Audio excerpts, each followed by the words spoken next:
brought you by Silver Pumps and Motors. Top quality और consistent performance के लिए सिर्फ सिल्वर पंप्स नाम याद रखना.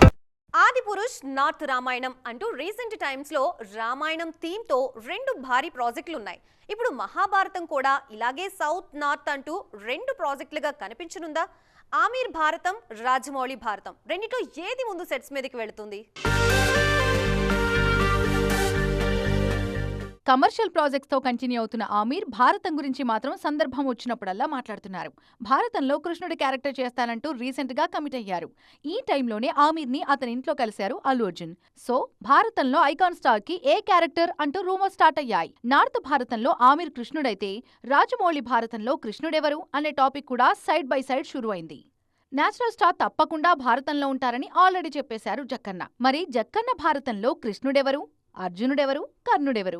తారక్, రామ్ చరణ్, ప్రభాస్ వీళ్లలో ఎవరెవరు ఏ క్యారెక్టర్స్ పంచుకుంటారు అనే డిస్కషన్ గట్టిగానే జరుగుతోంది.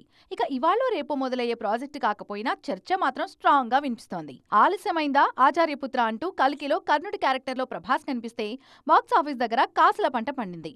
అర్జునుడిగా విజయ్ దేవరకొండని చూసుకుని మురిసిపోయారు జనాలు. ఒకే క్యారెక్టర్ కి అక్కడొకరు ఇక్కడొకరు ఎందుకు?